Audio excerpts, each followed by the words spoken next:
जब पहला हमला ईरान पर इजराइल के द्वारा किया गया और 15 से 20 हाई लेवल के आईआरजीसी के टॉप कमांडर मार डाले गए, सुप्रीम लीडर के पर्सनल एडवाइजर शहीद हो गए, उस वक्त सारी दुनिया ये समझ रही थी, मान रही थी कि ईरान यहां से टूट जाएगा। लेकिन यूरोप कह रहा है कि ईरान की ताकत से दुनिया हैरत में है। बीबीसी ने छाप दिया कि ईरान को सोचा जा रहा था कि ये टूट जाएगा, लेकिन ये बिखरने के बजाय हमलों के बाद इकट्ठा हो गया, जुड़ गया। चलिए अब सीधी खबर। ईरान के कमांडर जो अपने ईरानी चैनल पर आए, उन्होंने कहा कि किसी भी हाल में ईरान हार नहीं मानेगा। इन्होंने ये भी कह दिया कि जहां जहां इजराइल हमारी न्यूक्लियर फैसिलिटीज पर हमला कर रहा है, हमने वो न्यूक्लियर फैसिलिटीज बिल्कुल खाली करा ली है, हमारे लोग सेफ हैं और हमारी वो जगह भी सेफ है। उन्होंने बजाय डरने के, जहां दुनिया ये सोच रही है कि ईरान हमले बंद कर देगा, कमांडर कह रहे हैं कि अभी हमारी पनिशमेंट पूरी नहीं है, हमने इजराइल को सजा अभी दी नहीं है, हमारे हमले इजराइल पर जारी रहेंगे।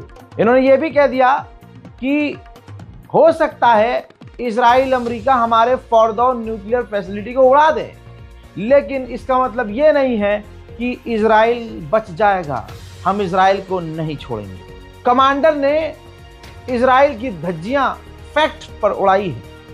इन्होंने कहा कि 7वां दिन गुजर चुका है जंग का और इस 7 दिन में हमने सिर्फ 400 मिसाइल दागी हैं और इन 400 मिसाइल ने दुनिया ने देखा कि हमने सो कॉल्ड इजराइल के डिफेंस सिस्टम को तबाह कर दिया है।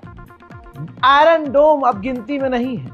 दुनिया के तमाम एयर डिफेंस सिस्टम हमारी मिसाइल को रोकने में नाकामयाब हुए हैं। इस कुछ दिनों में हमने नई टैक्टिक्स का इस्तेमाल किया है, जिसमें हमने सेजिल मिसाइल और फतह मिसाइल दागी है, दोनों एक साथ नए टैक्टिक के साथ, नए तरीके के साथ, जिससे इजराइल को बड़ा नुकसान हुआ।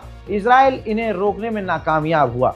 हजरात, उन्होंने कहा कि हमने अभी सिर्फ अपनी हवा की ताकत का इस्तेमाल किया, हमने अपनी ज़मीन का इस्तेमाल नहीं किया, हमने अपने समुद्र का इस्तेमाल नहीं किया और भी कई चीज़ों का अभी तक हमने इस्तेमाल नहीं किया। हमने होर्मुज़ के इलाके का इस्तेमाल नहीं किया। हमारे साथियों ने कहा है कि हम जंग ज्वाइन करने को तैयार हैं।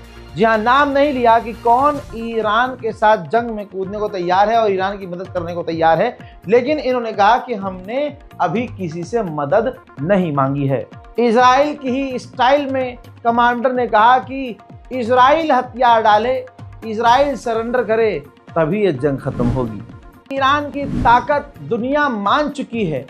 अब वो तस्वीर सामने आई है जो इजराइल का वेस्टमैन इंस्टीट्यूट, साइंस इंस्टीट्यूट था, जहां वो आड़ी टीड़ी चीजें बनाता था और एक्सपेरिमेंट करता था। ये देखिए, अल्लाह अकबर। अल्लाह ने ईरान को ऐसी ताकत दी है कि हजारों पाबंदियों के बावजूद, ये देखिए रिजल्ट आपके सामने है। ईरान ने मिसाइल्स बनाई और ऐसी मिसाइल्स बनाई कि दुनिया की तमाम बड़ी ताकतें उन मिसाइलों को रोक ना पाएंगी और इजराइल के ऐसे नुकसान हुए हैं जिसे आज शर्म के मारे इजराइल बैन कर रहा है कि कोई फोटो ना खींचे। रशिया जो है खुल्लम खुल्ला ईरान का साथ दे रहा है, बिल्कुल खुल के। वरना अगर रशिया के जगह आप दूसरे देशों को देखोगे, जो ये अंदर ही अंदर भले ही ईरान का साथ दे रहे हो, लेकिन हिम्मत किसी में नहीं है कि ईरान का खुल्लम खुल्ला साथ दे। रूस के विदेश मंत्रालय से सवाल किया गया, जो कि रूस के क्रेमलिन का ऑफिशियल बंदा है, इनसे पूछा गया कि ईरान की रिजीम चेंज करने की बात की जा रही है, यानी खामनाई को कत्ल करने की बात की जा रही है, इस पर आप क्या कहेंगे? तो इन्होंने कहा, क्रेमलिन के द्वारा ऑफिशियल बयान ये है कि रिजीम चेंज करने की बात करना तो दूर, सोचना भी बेकार है, बात नहीं करनी इस पे, इसका कोई मतलब नहीं है। वहाँ की सरकार पलटना या खामनाई को कत्ल करना, इस पर बात तक नहीं होनी चाहिए। इजराइल जो हमले कर रहा है ये गैर कानूनी है, इंटरनेशनल लॉ का उल्लंघन है और ईरान अपना बचाव कर रहा है इसे। आज जिनेवा में E3 की मीटिंग ईरान से होने वाली है, ब्रिटेन वहां मौजूद होगा। ब्रिटेन के विदेश मंत्री डोनाल्ड ट्रंप का पर्सनल मैसेज ईरान के लिए लेके जाएंगे। उधर गद्दार कुत्ते का बच्चा जॉर्डन कह रहा है, उसने कहा है कि ये जो जंग चल रही है इसकी वजह से हमारे ऊपर जॉर्डन में 100 से ज्यादा प्रोजेक्टाइल्स, इंटरसेप्टर्स, ड्रोन्स, इन तमाम चीजों के मलबे गिर रहे हैं इस जंग की वजह से। अबे सुअर की, तू तेरे पे इसलिए गिर रहे हैं क्योंकि तू रोक रहा है। अबे भांड, रोक मत रोक। अगर रोक रहा है फिर दोनों तरफ के रोक। मोहतरम हजरात, यहूदी आपस में भिड़ रहे हैं। आय हाय, जरा यहां देखिए, इसमें यह हो रहा है कि 2 अपार्टमेंट हैं, आजू बाजू में 2 बिल्डिंग है। एक बिल्डिंग डैमेज हुई है, वहां खतरा है, तो दूसरी बिल्डिंग में जो शेल्टर है उसकी तरफ पहली बिल्डिंग के लोग जा रहे हैं।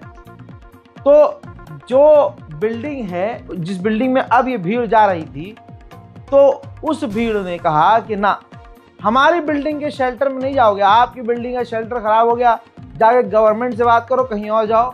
यानी आपस में यहूदी का नहीं है, आपस में ये एक दूसरे के नहीं है। ये इजरायलियों की असलियत है, साले ये किसी के नहीं होते।